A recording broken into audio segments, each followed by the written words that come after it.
Greetings to everyone from Kit Kat and me. I caught you.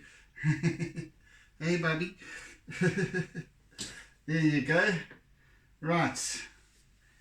Finale day. Finale. Right, let's have at it then, shall we?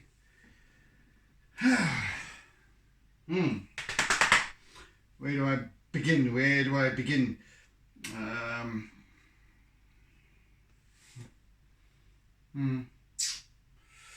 I think, let me just caress this with a little charcoal, shall we, while I'm thinking about it. Today is line work, and maybe a little paint work as well. Actually, no, not that piece. Not that one. I want this one. Or do I really want this one? I'm not sure. No, not that one. Golly, where's the one that I actually want?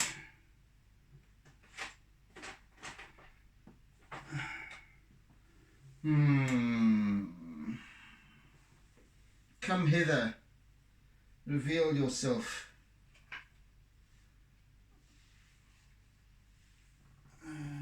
Okay, well, I'll just have to make do with this one for the time being. Just really want one of the softer pieces.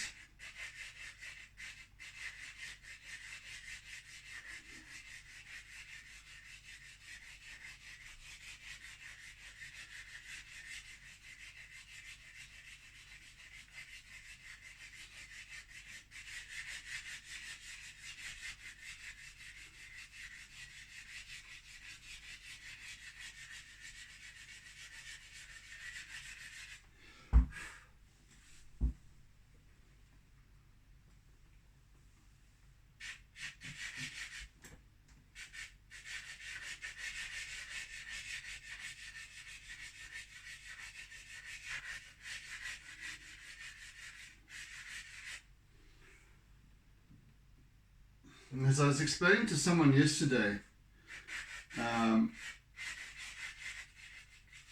Facebook, this paper that I use, this grey chipboard it's called, well, it's grey in colour. You can see that the bare paper over here, all behind this, it's got this wonderful mid-tone to start with in terms of color, and this is what attracted me to it in the first place. I had tried using the brown paper. I've never really liked, to be honest with you, I've never really liked working on white paper, the Fabriano, the specialized art papers normally used for charcoal and pastel, etc. But this really caught my eye.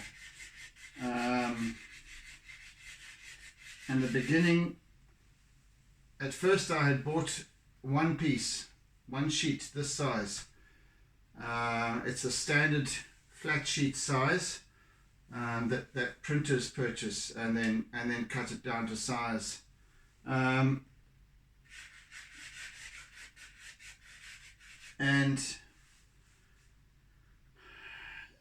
I bought it from an art shop, so they had stock of it. So obviously, I think some people had been using it before, perhaps.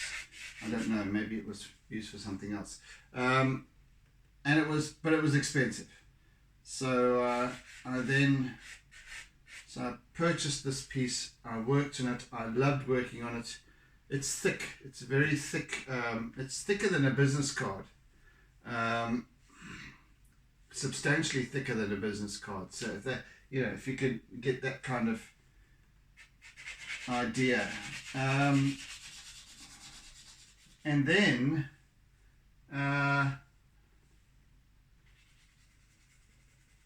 I thought, okay, well, it's going to be very expensive to try and buy this.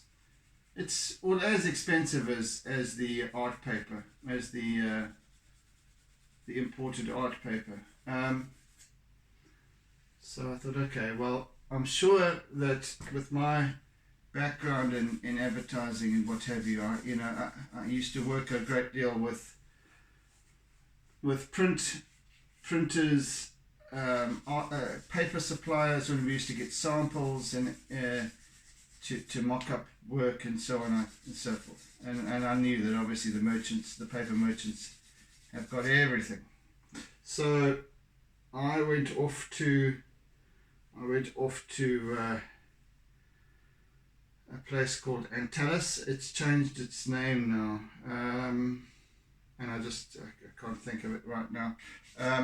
And lo and behold, there it was at a fraction of the price that it was at the art shop, a fraction.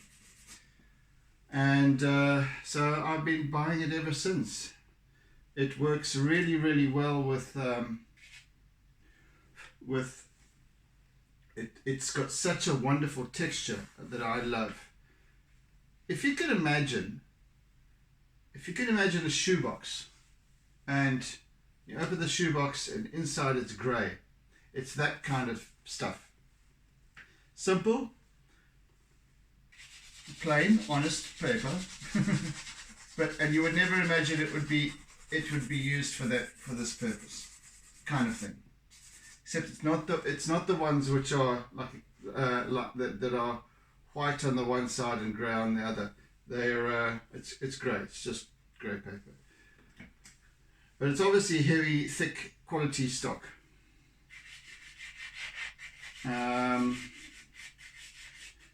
So you would never imagine it being used as an art paper. But here we are. Just as much as one would never imagine using an eraser, which I do a great deal. I'll be using it today, in fact.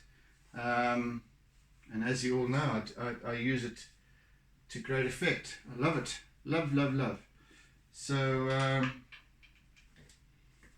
it's these things. It's when I talk about observation,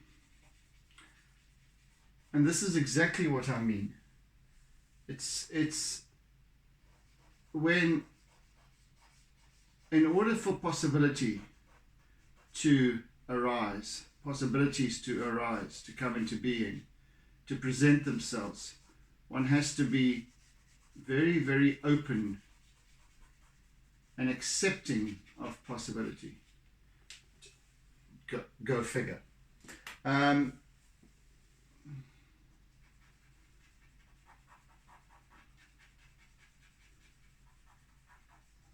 Otherwise, we get stuck in that same old pattern of thinking that no, you can't do this. No, that doesn't work. No, that's not right because we're told so, etc., etc., etc.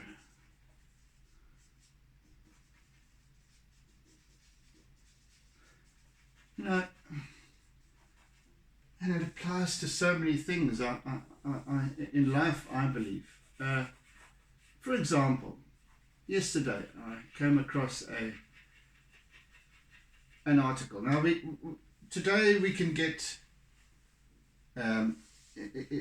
what we've been told in terms of history all our lives, etc., etc., and so on and so forth. We've always obviously believed to be absolute truth. Everything that we're told is true. Everything we learn at school is true and absolute. History, it's in books. Goodness gracious me, how could it be untrue?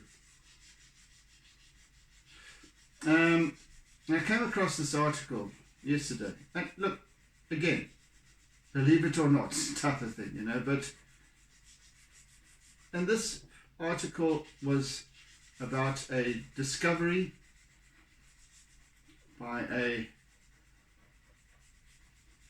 Russian geologist, I think he was, not a not a, a not a not a what do you call those people who archaeologist, I nearly said architect, by a Russian geologist who had discovered these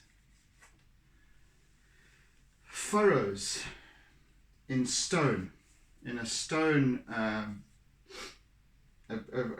vast area of land where there was these rotted stones, and I forget exactly where it was.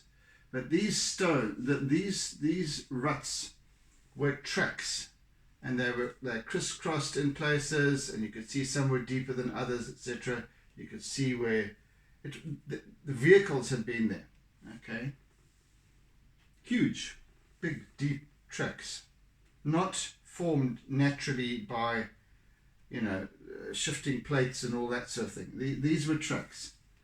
These were vehicle tracks, which indicated the presence of vehicles with wheels, and even to the point of some kind of tailboard that had dug into the obviously a muddy area at one point in time, and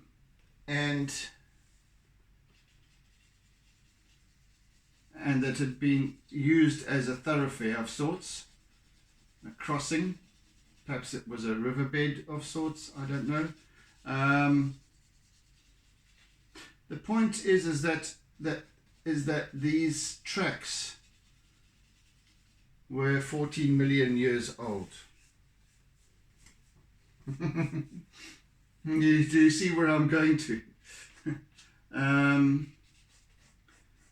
Now, as I said, believe it or not, that's entirely up to the individual, up to all of us. But the point is that we have choice.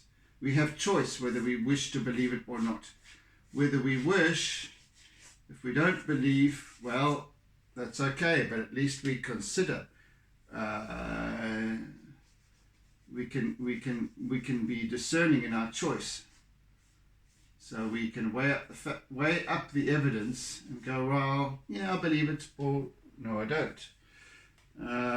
But if we choose to disbelieve it out of hand completely, in other words, we, for example, see the article, see the headline saying, tracks 14 million years old, and we just don't bother to read it because we think, rubbish, absolute rubbish.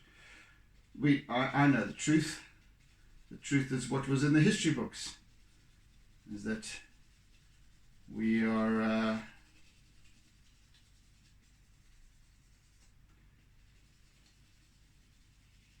we could never be 14 million years old. Well, is it really about we as human beings? See, there's the question. That's when we start. That's when the wheels fall. The so-called wheels fall off, because now we start to shut down. Oh no! How could there possibly be the existence of another species of humanoids or human-like species or intelligent species that could have been responsible for this? There we go, and we limit ourselves. We limit our openness to knowledge, to new knowledge, to wisdom.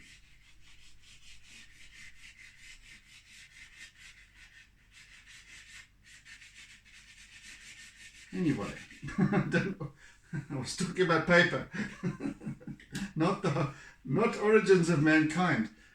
Nevertheless, really, what all of these sessions, these my Artsy lockdown series sessions are. I advocate observation of what I see, of what about listening more than observation, even listening on a level of not what I hear, not words that I hear, but on a level of seeing with the whole, listening with the being. That's what I'm about. And goodness me, before I forget, I must work with those rocks over there. Wait, but before that, I just want to complete a little bit over here. Just want to get these rocks finalized, just with a little bit more detail. Just a few nondescript doodles.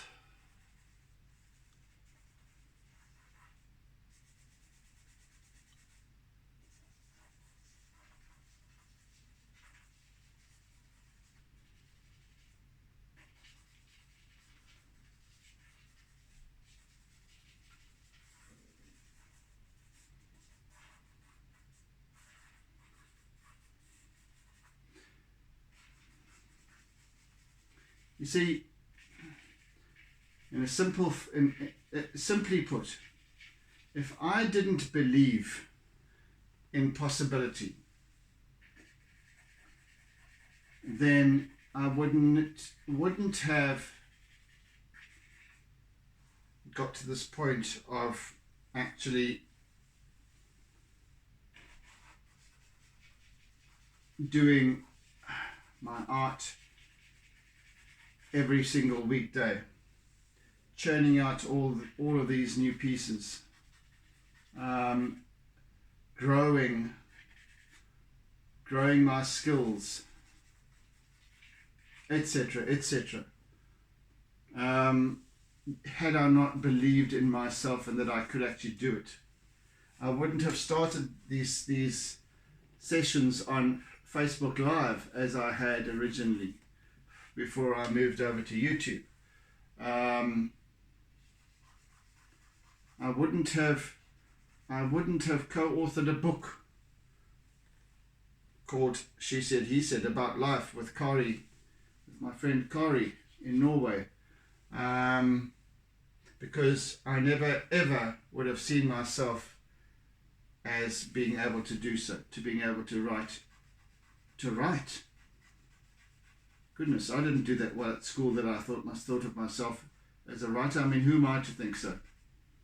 And yet I did, because I simply opened myself up to possibility.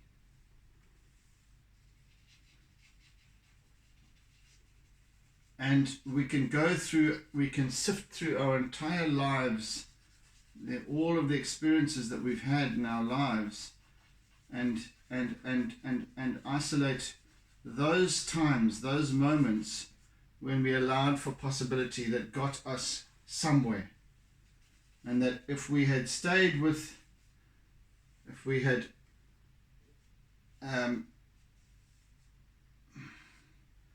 listened to the ego, we wouldn't have got there. Don't get me wrong, we need ego, we need positive ego to get us places as well. That's a different kind of thing. But if we listen to the negative ego, that little voice in our head that says, you're not worthy, you're not able to. Other people saying, don't be silly, you can't do that. Pie in the sky. Rubbish. All those voices, all those, all the naysayers in life, whatever, wherever. But most of all, it's us, ourselves. We limit ourselves the most. And sure, we might not achieve some of those things that we dream up. But it's not. But what we must never do is go, "I told you so," or listen to those people who say, "I told you so," because if you never try it, it'll never reveal itself. Anyway, just a little meandering for me. Little mental meandering.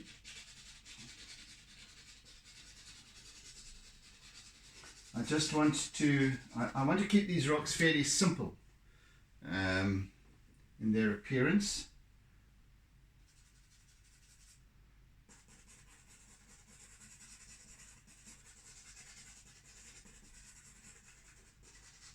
So not too much color at all. In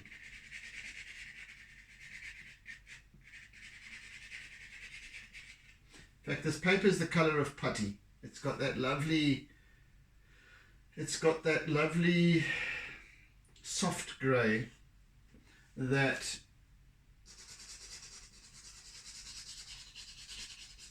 allows for much darker tones, such as the charcoal, such as the black Conte crayon and the compressed charcoal, and it also then helps with the highlights. So in other words, you'll see that this whiteness over here, where the turbulent waters are, is white pastel predominantly, and I'm going to be adding to this with a little bit more, and with Conte crayon, etc. That you, if the base paper was white, working with white would be pointless, except to the large part. But I can work with 3 different kinds of white here, and they would all stand out. I can work with the Conte, I can work with the pastel, and I can work with acrylic paint, all of which make a huge difference on this paper.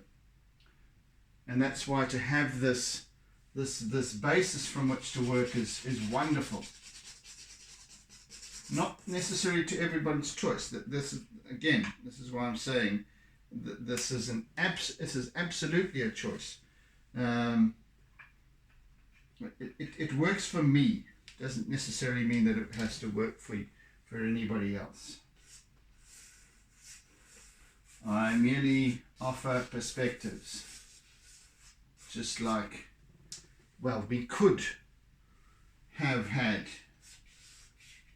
a species roaming this earth 14 million years ago. After all, the planet is apparently 4.5 billion years old. So anyway, just saying, it is a choice. So I can say, well, look at the effect that my work has when I use this paper. This is how well it takes the mediums that I'm using.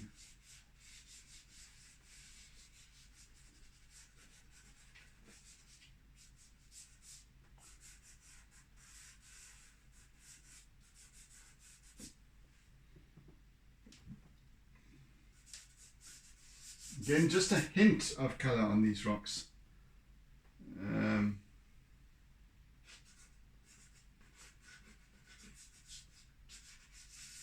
Even this, I'm using a grey pastel right now. Also, verboten. I'm using a grey pastel, and even that's showing up, and very subtly so, which is wonderful, because I'm just getting that little bit of a shift in the reflective surface here.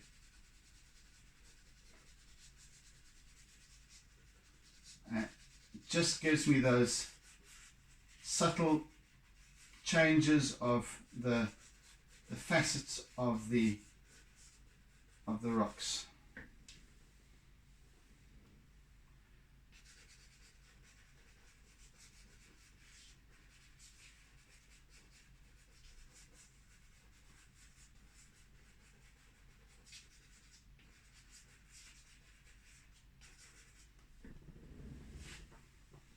Right.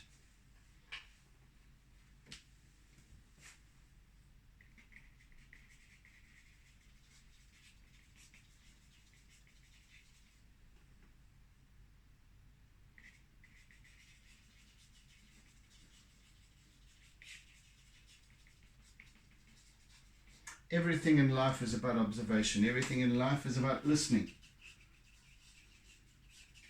Whether it's to conversations, whether it's to the voices in our heads, the voices in our heads, by the way, constitute in the region of 70,000 thoughts a day.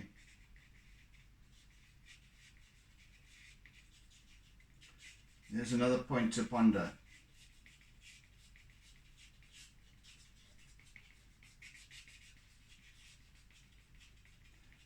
Listening to the wind. We can gauge, shepherds gauge the weather by listening, by observing. Red skies at night. Shepherd's delight.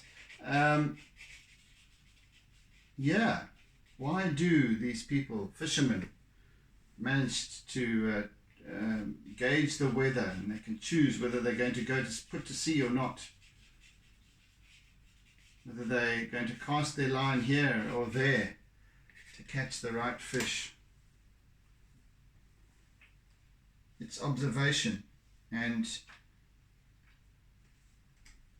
we all observe. We are all observing all the time. It's just a case of, are we stopping to consider what we're observing and why we're observing it and what exactly it is that it represents to us. That's the biggest question, is actually putting our observations into language, sifting out, filtering through those 70,000 thoughts and going, okay, this now has meaning for me.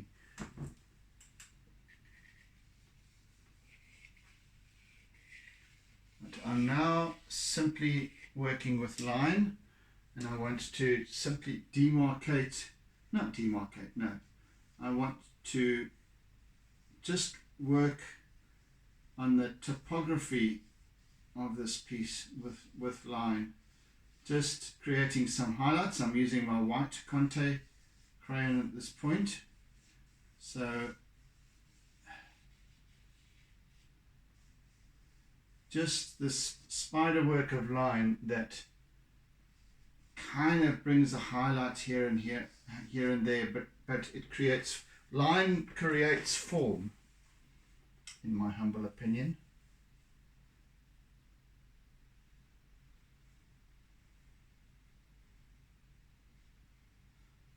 And I use different kinds of line where it's needed.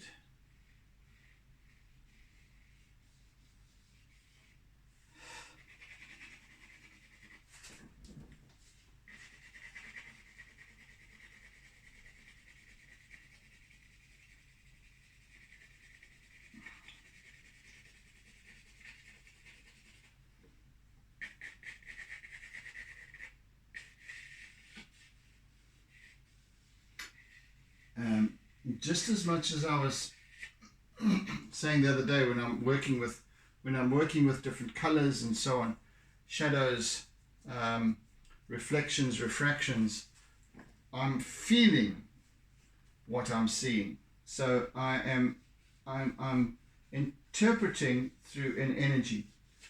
So I'm giving this, I'm feeling the rocks. Right now I'm working on the rocks. Okay, so I'm feeling the texture of these rocks, and therefore my line softens, but then it also has the odd little point of and stop and start. Okay, if I work on the sea, if I work on the water surface, then my line becomes more just as soft, but it becomes more fluid, just like the water itself. I can imagine that heave, the rising and falling of the ocean. I imagine even the ambience of this scene. It's very serene. It's a calm day, perhaps even unusually calm day for this particular coastline. It sometimes can be this gigantic waves coming in and this crashing you know, huge big swells and so on. Today is very serene, very calm. There's this subtle rise and fall of the swells. Yeah, I imagine a stillness in the air. There's not a breath of wind. And so my line takes on that energy and then translates it onto the page as I work.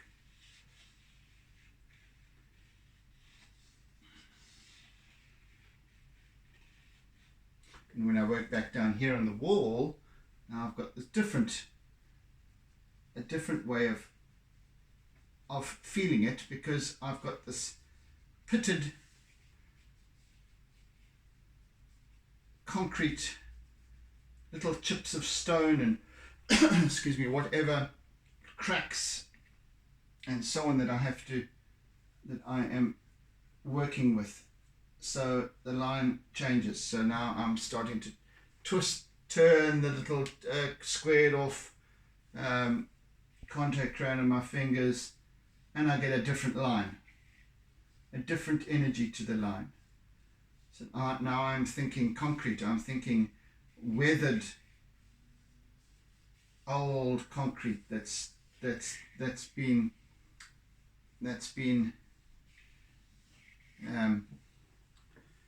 battered by the elements over time, battered by the constant, unceasingly challenged by incoming tides.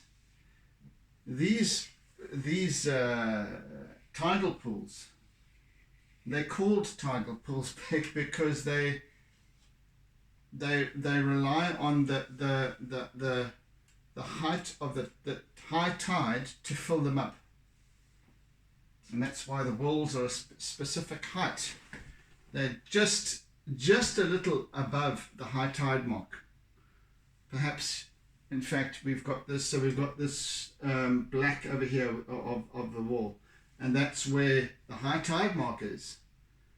And, or at least we've got predominantly the water is up to there. So that's where all the little mussels and all the barnacles and all those little seaweeds and funny things grow on this wall and filter through the water and to find their little organisms and minerals and what have you that they feed from. So they blacken the wall. Above that, it remains mostly dry, so there's nothing growing there. But so when the tide comes in, it reaches that kind of level, but then the waves obviously increase the height substantially when they come in, and they come in swells, and they fill the pool up, fill until the tide begins to drop again. And so we've got now a pool that's full, but it also then drains out somewhat, and so on and so on and so on. So you've got this constant action taking place.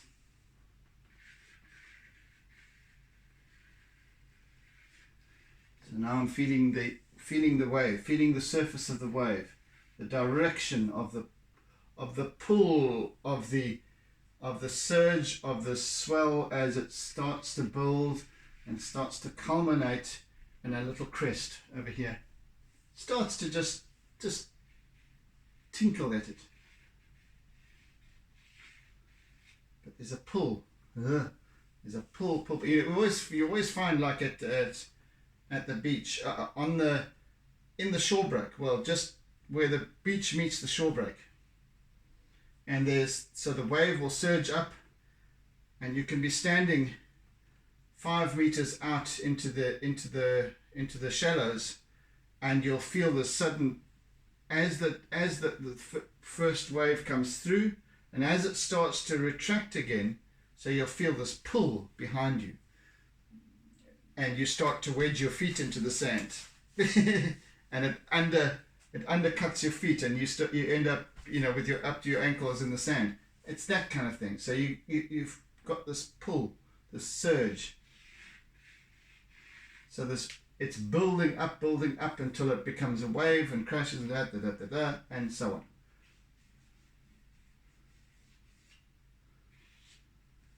Right, now I want to just depict a little bit of this calm sea. And now I've got long, very gentle strokes and I'm holding the very tip of this thing with hardly any grip at all, and just letting this conte trail across the surface. Giving it very subtle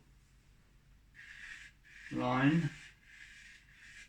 I can also just trail a little few more lines over here where there's some floating foam on the surface that is residual from a previous wave. I can just increase the pressure slightly if I want to.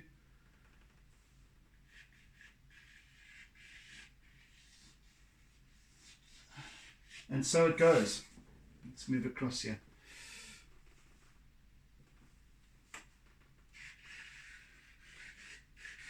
How are we doing for time? Fine. Okay.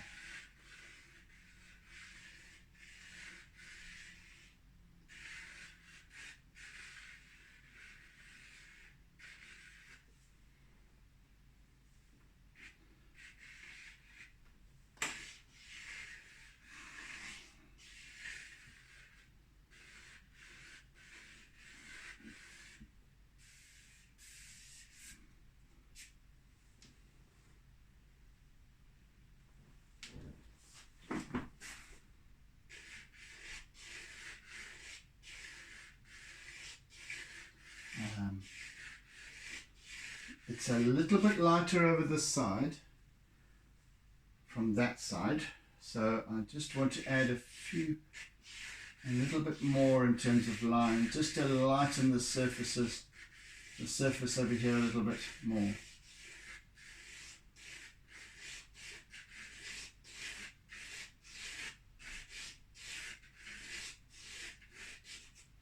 Remember, I started out with that line of charcoal, my horizon line, and I put in with a T-square. Now that's very subtly underneath the surface, underneath the visible, beneath the pastel, and that's, if you look at the horizon line and if you look at an image of the horizon, it's difficult to detect in reality. But with an image, you'll find a subtle darkening on the very extreme horizon, and that's what that line now represents. So it represents that very definite break from the sky to the sea.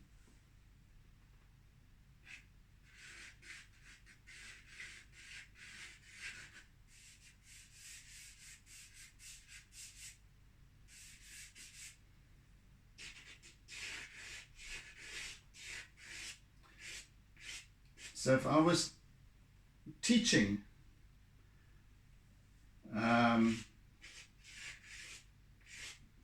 my techniques and how to use this kind of medium, how to use this mixed media to its best effect,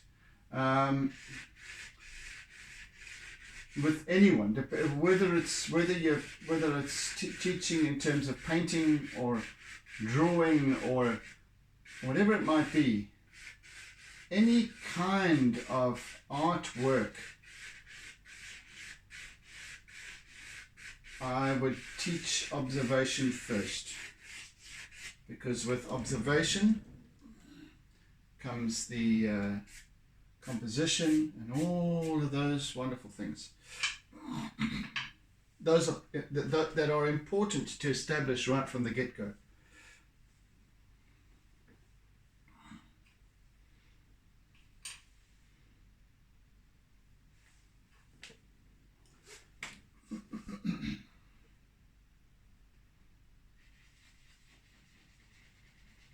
No, not you.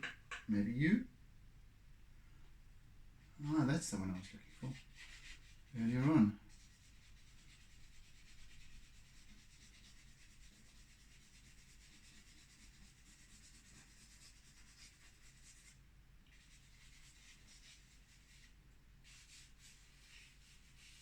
I just want to trail around here with the charcoal, just picking up the odd little highlight, or rather shadow or darker point where there's rocks just beneath the surface here. These rocks are trundling over at least the waves are trundling over the goodness gracious me, the waves are washing over the rocks, meeting the base of these big boulders and outcrops and what have you, and then splashing up. We're at a point with this scene of perhaps the changing of the tide. It's just begun to shift.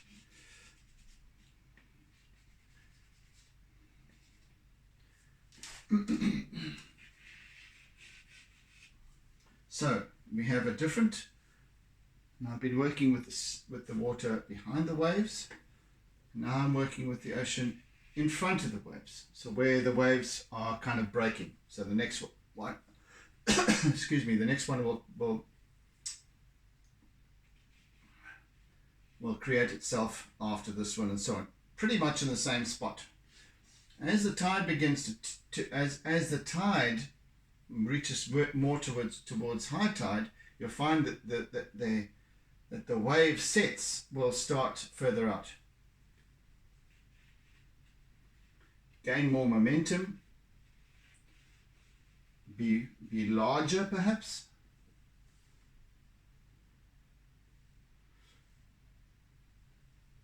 Okay, so now I'm going to just, again, this is, I have chosen for this, well, it chose itself. The artwork chooses itself, how it wants to evolve. But I've realized that this piece has chosen to be soft.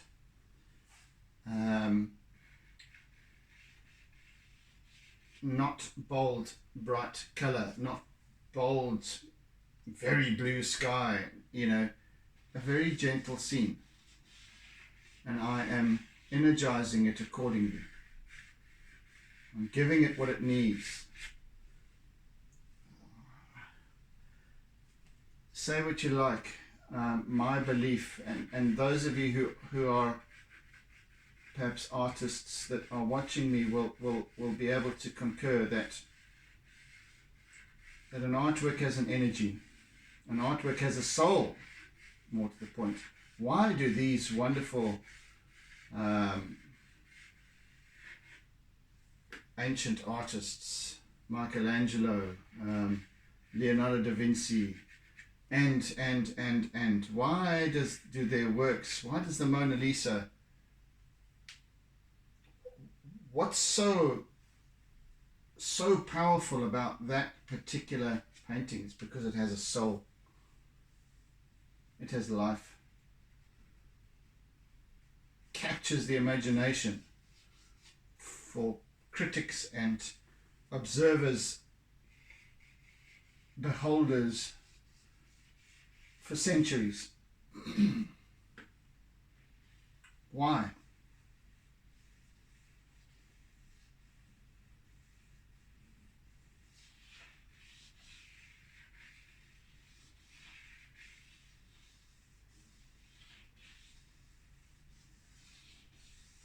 Any artist, their work has an energy. We must also, as artists, we must actually realize that, because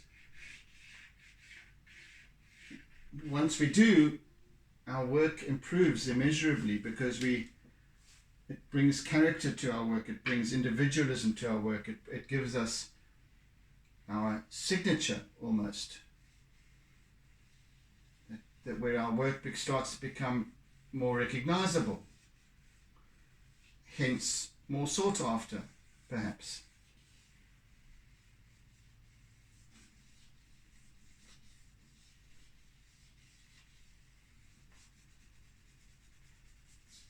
Right. And I'm going to now, but before that, I'm still going to work a little bit more down here. The last few minutes I'm going to spend with acrylics.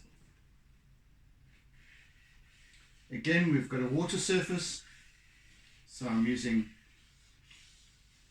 gentle strokes, but however, differently to there, because they were long and soft. Here they're soft and slightly more bold in their spacing, because it's much closer up.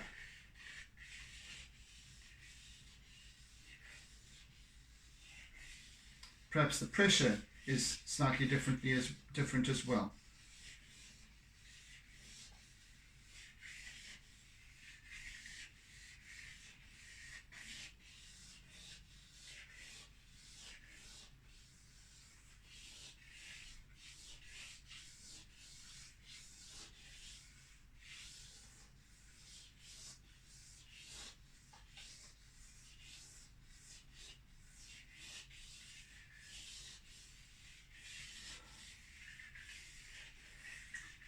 Because we've got these,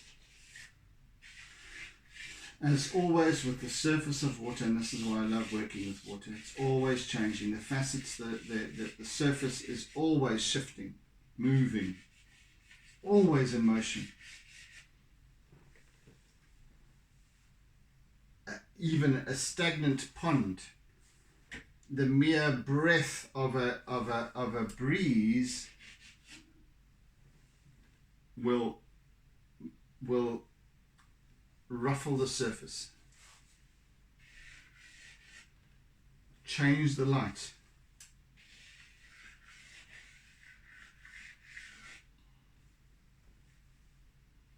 A glass of water sitting on a table, the merest vibration, shifting of a chair on the floorboards will cause a vibration in the table, and you see that in the water. It picks up. Water is very, very perceptive. Picks up the slightest change in frequency.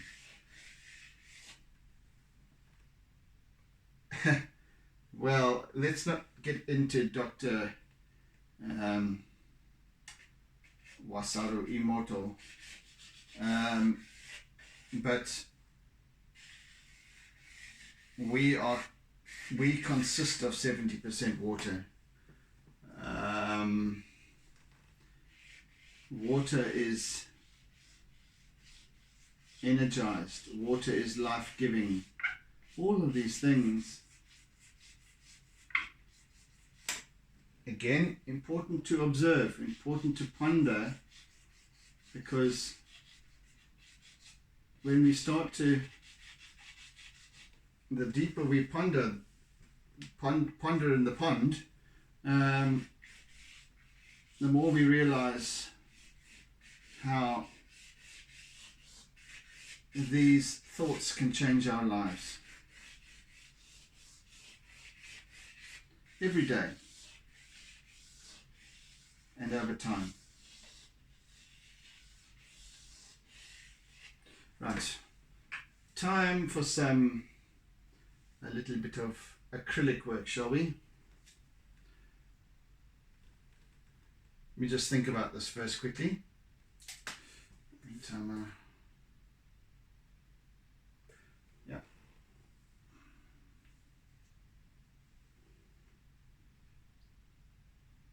No, I'm going to work straight from the jar. I'm going to work with this one. So as I've said, this acrylic I use sparingly. and for extreme highlights.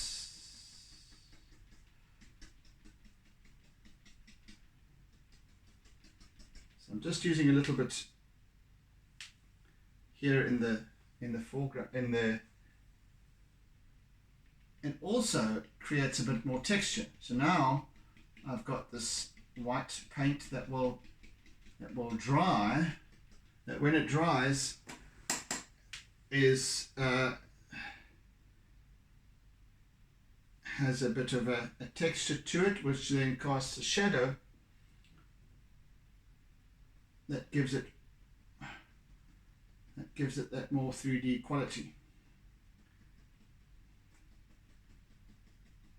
Just a little, just a hint. In fact, it's interesting because I recently had I printed out a large size, had a large size print done of one of my artworks, and where the camera had picked up the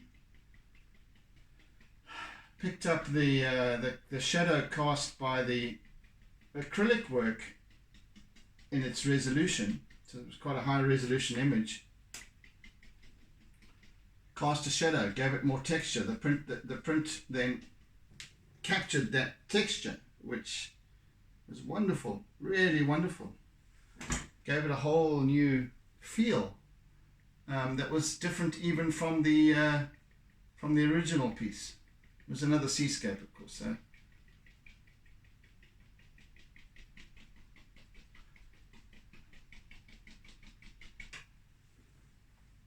again, I'm using this, as you can see, quite sparingly. I'm not using it to paint and cover the entire surface, just a little bit here and there, just a smattering of just.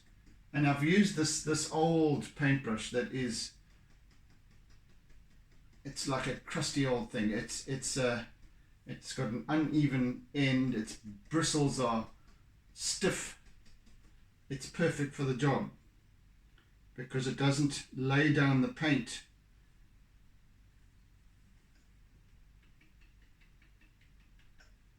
with an even surface. It gives me this, it's lovely. Goodness gracious me. I just want to smatter in here and there.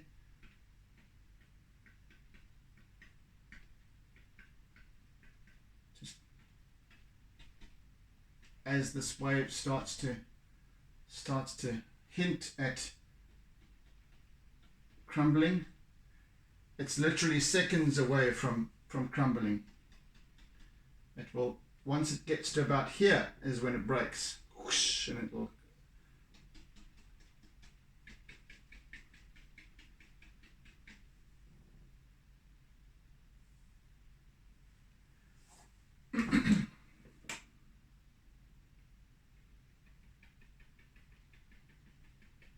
And what I also enjoy about it is that now I've got the basis of white in a pastel and Conte,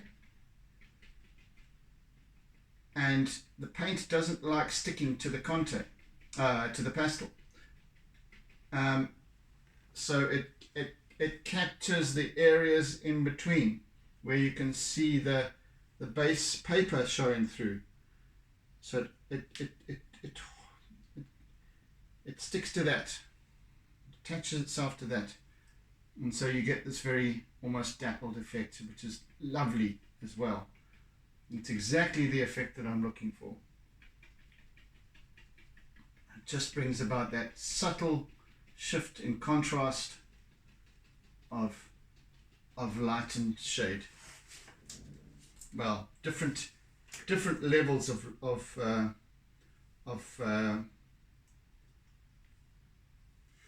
highlight.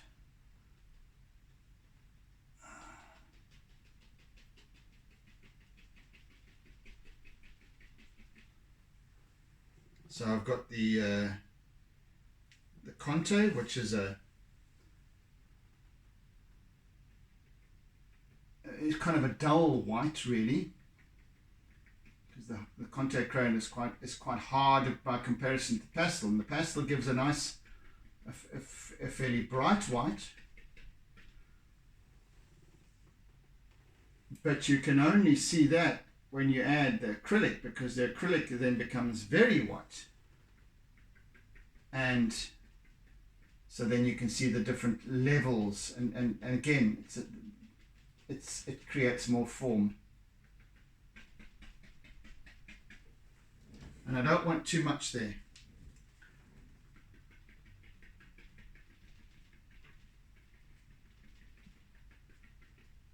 And of course the paper, being the thickness that it is at 390 gram or 600 microns, is just thick enough to absorb the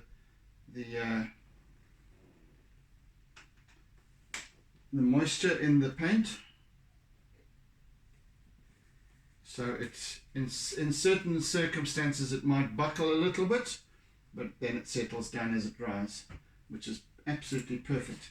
Now I'm just going to use my, we're nearly out of time, might run a little over time.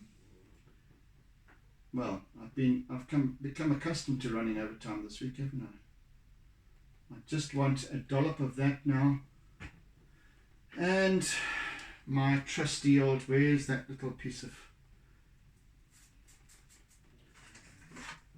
there we go.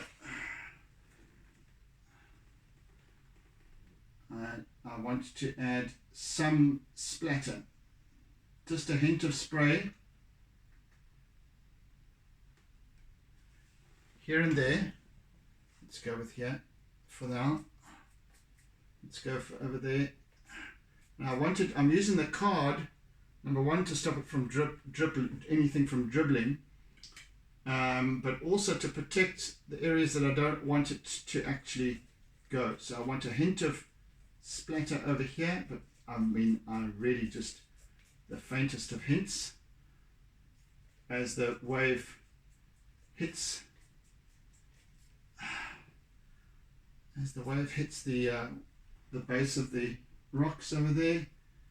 I mean, these are not big waves, so they're not producing these massive surges of spray as some of my previous pieces have had.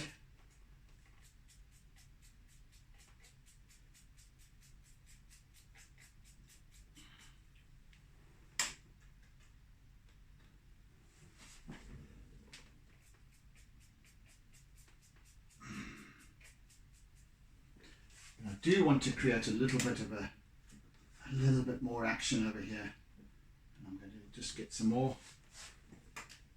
Right, and so there I want to go up a little bit. I want to just you see, that's it.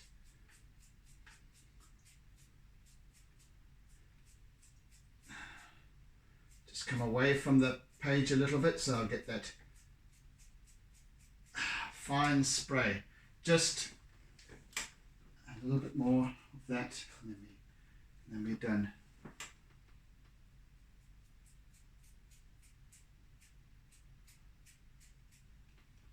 There we go.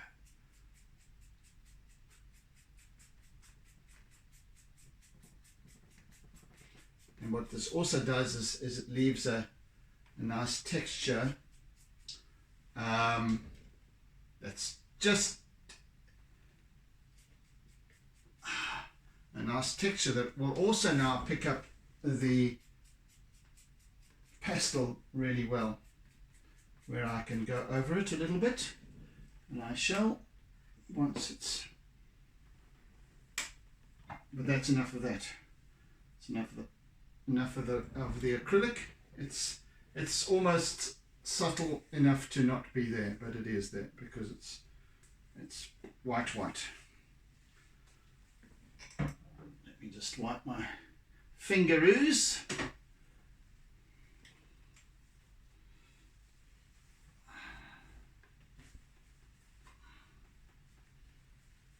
Yeah, going to go a couple of minutes over time. In fact, I am already, I do believe. And I can just finish off with a little bit of line here, picking up with already the little speckles have begun to dry, so they pick up the pastel really nicely.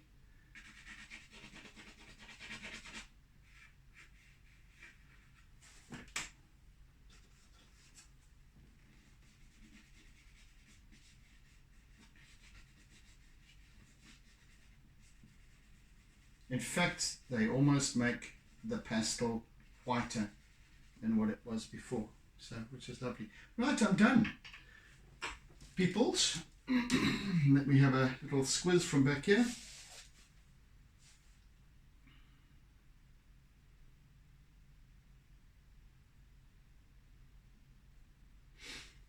Yeah, it's all going there. Right, so we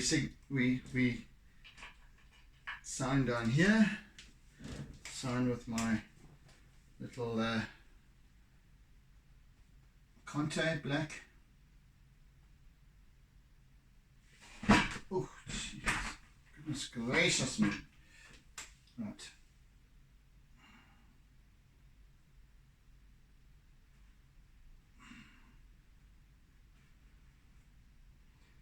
Yeah.